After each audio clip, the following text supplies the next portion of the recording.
வாங்க, இன்னைக்கு நாம கணக்க பத்தி ஒரு சுவாரஸ்யமான விஷயத்த பார்க்க போறோம். கணித உலகத்துல ஒரு குறிப்பிட்ட தேதிக்கு ஒரு பெரிய முக்கியத்துவம் இருக்கு. அது என்னன்னு பாப்போமா? இப்ப நீங்க பாக்குற இந்த கணித மேதைகளை பாருங்க. ஒவ்வொருத்தரும் ஒவ்வொரு காலகட்டத்தை சேர்ந்தவங்க.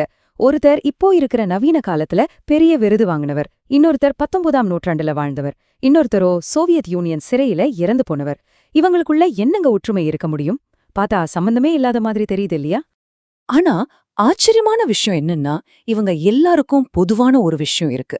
அது மார்ச் 9th. ஆமாங்க, மார்ச் 9. இந்த ஒரு நாள்ல தான் நம்ப முடியாத அளவுக்கு பல கணித மேதைகள் ஒன்னு பிறந்திருக்காங்க இல்லனா இறந்திருக்காங்க. சரி, முதல்ல இந்த மார்ச் 9ஆம் தேதி பிறந்தவங்கள பத்தி பார்க்கலாம். இவங்கெல்லாம் கணித உலகத்துக்கு புது புது ஐடியாக்களை கொடுத்தவங்க. முதல்ல நாம பார்க்க போறது லாஸ்லோ லோவாஸ். இவர் மார்ச் 9, 1948ல ஹங்கேரியில பிறந்தவர். ஒரு பெரிய கணித மேதை. இவரோட கண்டுபிடிப்புகள் கணக்குல மட்டும் இல்லாம கம்ப்யூட்டர் சயின்ஸ்லயும் ஒரு பெரிய புரட்சியே உண்டு பண்ணுச்சு. அவரோட திறமைய பாத்தீங்கன்னா, சின்ன வயசுலயே இன்டர்நேஷனல் மேத்ஸ் ஒலிம்பியாட்ல 3 தங்கப்பதக்கம் ஜெயிச்சிருக்காரு. அது மட்டும் இல்லாம இன்னைக்கு நாம பரவலா பயன்படுத்துற எல்எல் ஆல்கிரிதம்னு ஒன்னு உருவாக்குனதுல இவருக்கும் ஒரு முக்கிய பங்கு இருக்கு. இதுக்காகவே 2021ல கணிதத்துக்கான நோபல் பரிசுன்னு சொல்லப்படுற ஏபிள் பரிசும் இவருக்கு கொடுத்தாங்க. இன்டர்நேஷனல் மேத்தமேட்டிக்கல் யூனியனோட தலைவராவும் இருந்திருக்காரு. பாருங்க, சின்ன வயசுல ஆரம்பிச்சு அந்த துறையோட உச்சம் வரைக்கும் போன ஒரு அற்புதமான பயணம் இவரோடது. இப்ப கொஞ்சம் பின்னோக்கி 19ஆம் நூற்றாண்டுக்கு போவோம். அதே மார்ச் 9ஆம் தேதி தான் இன்னும் 2 முக்கியமானவங்க பிறந்திருக்காங்க. ஒருத்தர் பெல்ஜியம்ல இருந்த கான்ஸ்டான்டின் லே பெய்ஜ். இவரு முதல் உலகப்போர் சமயத்துல ஜெர்மனி ஆக்கிரமிப்பை எதிர்த்து தன்னோட யூனிவர்சிட்டி வேலைய 46 வருஷம் விடாம பாத்துக்கிட்டாரு. இன்னொருத்தர் ஓலஸ் ஹென்ரிசி. இவரு ஜெர்மனியைச் சேர்ந்தவர், ஆனா லண்டன்ல இருந்த யூனிவர்சிட்டியோட கணக்குப்பாட திட்டத்தையே மாத்தி அமைச்சவர். வெக்டர் அனாலிசிஸ் மாதிரியான புது விஷயங்களையெல்லாம் அவர்தான் கொண்டு வந்தார். இதுவரைக்கும் நம்ம பிறந்தவங்கள பத்தி பார்த்தோம். ஆனா இதே மார்ச் 9ஆம் தேதி சிலரோட வாழ்க்கைக்கு ஒரு சோகமான முடிவாவும் அமைஞ்சிருக்கு. அவங்களோட பயணங்கள் பாதியிலேயே நின்னு போச்சு. இதுக்கு ஒரு மிக முக்கியமான உதாரணம் உக்ரைனைச் சேர்ந்த கணித மேதை மிகல் கிராவ்சுக். இவரோட கதை அரசியல் காரணங்களுக்காக ஒரு மிகப்பெரிய திறமை எப்படி நசுக்கப்பட்டதுங்கிறதுக்கு ஒரு வலி நிறைந்த சாட்சி. அவர் இறந்தது மார்ச் 9, 1942. அவரோட வாழ்க்கையில நடந்தத பாருங்க. 1929ல யுக்ரைன் அறிவியல் அகாடமியோட உறுப்பினரா தேர்ந்தெடுக்கப்படுறார். ஆனா 1937ல அவர் மேல போலந்து உளவாளி, தேசியவாதின்னு பொய் குற்றச்சாட்டுகள் சுமத்தப்படுது. அடுத்த வருஷமே, அதாவது 1938ல குலாக் தொழிலாளர் முகாமுக்கு 20 வருஷ சிறைக்கு அனுப்பப்படுறார். கடைசியா 1942ல சைபீரியாவில இருந்த கொலிமா முகாம்ல தன்னோட 49 வயசுலயே இறந்து போறார். யோசிச்சு பாருங்க, ஒரு புகழ்பெற்ற அறிஞரோட வாழ்க்கை எவ்ளோ சீக்கிரமாவும் கொடூரமாவும் முடிக்கப்பட்டிருக்கு.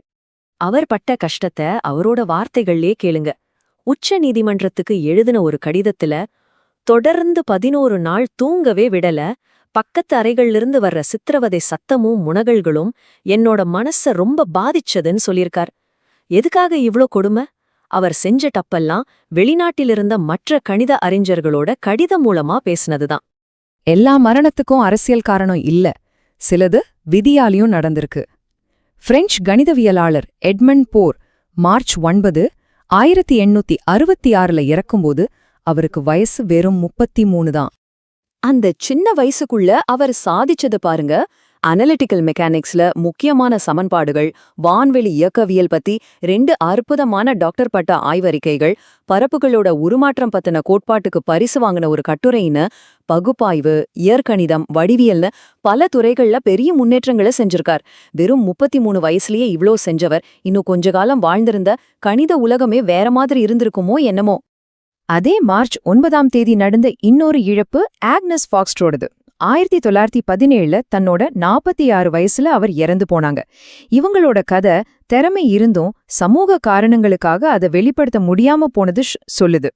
ஆக்னஸ் பாக்ஸர் வட அமெரிக்கால கணிதத்துல PhD வாங்கின முதல் சில பெண்கள்ல ஒருத்தர். ஆனா அவங்களோட கணவரோட கல்வி பணிக்கு உதவியா இருக்கணும்னு தன்னோட பிரகாசமான ஆராய்ச்சி வாழ்க்கையே விட்டுட்டாங்க. அவங்க இறந்த பிறகு அவங்க கணவர் அவங்க படிச்ச யூனிவர்சிட்டிக்கு ஒரு நன்கொடை கொடுக்கும்போது சொன்ன வார்த்தைகள் இதோ: தன்னோட சொந்த சாதனைகளை உருவாக்குறதுக்கு பதிலா என்னோட கல்வி பணிக்கு உதவுறதுக்காகவே தன்னோட வாழ்க்கைய அர்ப்பணித்த ஒரு விசுவாசமான பட்டதாரியோட நினைவை போற்றணும்னு சொல்லியிருக்கார்.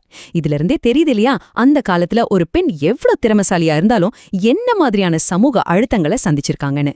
சரி, இதுவரைக்கும் பாதியில முடிஞ்ச வாழ்க்கைய பார்த்தோம்.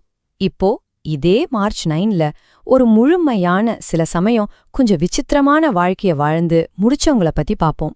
இவங்க தங்களோட அடையாளத்தை வேற மாதிரி உருவாக்கிட்டு போயிருக்காங்க. இதுல ஜீன் சாசி ஒரு நல்ல உதாரணம். அவர் 1955ல இறந்தார். அவரோட வாழ்க்கை ரொம்பவே சுவாரஸ்யமானது. முதல் உலகப் போருக்கு முன்னாடி டிஃபரன்ஷியல் ஈக்குவேஷன்ஸ்ல ஒரு பிரமாதமான ஆய்வறிக்கையை சமர்ப்பிக்கிறார். போர் வந்ததும் தன்னோட கணித அறிவை வச்சு பாரிஸ் நகரத்தை தாக்குனா பிக் பெர்தா அங்கிற பீரங்கிகள் எங்க இருக்குன்னு கரெக்டா கண்டுபிடிச்சு சொல்றார். போருக்கு பிறகு வான்வெளி இயக்கவியல், அப்புறம் ஐன்ஸ்டீனோட சார்பியல் கோட்பாடு, இதுலெல்லாம் ஒரு பெரிய நிபுணராகிறார். பாருங்க, போர்க்களத்திலிருந்து பிரபஞ்சத்தோட ரகசியங்கள் வரைக்கும் எல்லா இடத்துலயும் தன்னோட கணித அறிவை பயன்படுத்தியிருக்கார். அடுத்து நாம பார்க்க போற கதை இன்னும் விசித்திரமானது. ராபர்ட் ஹால்டென், ஸ்காட்லாந்தைச் சேர்ந்த ஒரு மதகுரு. இவர் இறந்தது மார்ச் 9, 1854. இவரை பத்தின சுவாரஸ்யம் என்னன்னா, இவர் ஒரு மதகுரு. கணக்குல பெருசா எந்த நிபுணத்துவமும் கிடையாது. ஆனா இவருக்கு கிடைச்ச பதவி என்ன தெரியுமா? ஒரு பெரிய யூனிவர்சிட்டியோட அரச கணித பேராசிரியர் பதவி. எப்படி? அவரோட கணக்கு திறமைக்காக இல்ல, சர்ச்ல இருந்த அரசியல் செல்வாக்குக்காக இந்த வேலை கிடைச்சது. ஆனா ஆச்சரியம் என்னன்னா, அவர் ஒரு மிகச்சிறந்த ஆசிரியரா உருவானார். அவரோட மரபு பெரிய பெரிய கண்டுபிடிப்புகள்ல இல்ல, ஆனா அந்த காலத்துல கணித அறிவை விட செல்வாக்கும் நல்லா சொல்லிக் கொடுக்கற திறனும் சில சமயம் முக்கியமா இருந்திருக்குங்கிறதுக்கு இவரோட வாழ்க்கை ஒரு சாட்சி. சரி, இப்போ நாம வெற்றியாளர்கள், பாதியில போனவங்க, விசித்திரமான வாழ்க்கை வாழ்ந்தவங்கன்னு பலரையும் பார்த்துட்டோம். இவங்க எல்லாருக்கும் பொதுவான இந்த மார்ச் 9ஆம் தேதி உண்மையில நமக்கு என்னத்த சொல்ல வருது? இது வெறும் தற்செயலான ஒரு விஷயமா இருக்கலாம். ஆனா இந்த ஒரு தேதிய வச்சு இத்தனை பேருடைய வாழ்க்கையும் ஒன்னா பார்க்கும்போது நமக்கு ஒரு பெரிய சித்திரம் கிடைக்குது. கணிதம்ங்கிறது வெறும் எண்களும் சமன்பாடுகளும் மட்டும் இல்ல, அதுக்குள்ள மனிதர்களோட உணர்ச்சிகளும் இருக்குங்கிறது இது காட்டுது. வெற்றி, சோகம், அரசியல் போராட்டங்கள், தனிப்பட்ட தியாகங்கள்னு எல்லாமே அதுல அடங்கியிருக்கு. ஒரு மேதையோட திறமைங்கிறது எவ்வளோ பலவீனமானதுன்னு புரிய வைக்குது. ஒரு நோய், போர் இல்ல சமூக அழுத்தம்னு எது வேணாலும் அதை பாதியிலேயே நிறுத்திடலாம். அதே மாதிரி ஒருத்தரோட மரபுங்கிறது அவங்க கண்டுபிடிச்ச ஒரு தியரமா இருக்கலாம், இல்ல அவங்க நடத்தின ஒரு வகுப்பறையா இருக்கலாம், ஏன் இன்னொருத்தருக்காக விட்டு கொடுத்த ஒரு வாழ்க்கையா கூட இருக்கலாம். ஆக கணித வரலாறுங்கிறது மனுஷங்களோட கதைகளால பின்னப்பட்டது. இத பத்தி யோசிக்கும்போது ஒரு கேள்வி வருது. நாம தினமும் பாக்குற இந்த சாதாரண கேலண்டர்ல இதே மாதிரி இன்னும் எத்தனை மறைக்கப்பட்ட கதைகள், எத்தனை மனித நாடகங்கள் கண்டுபிடிக்கப்படாம காத்துக்கிட்டு இருக்கோமோ?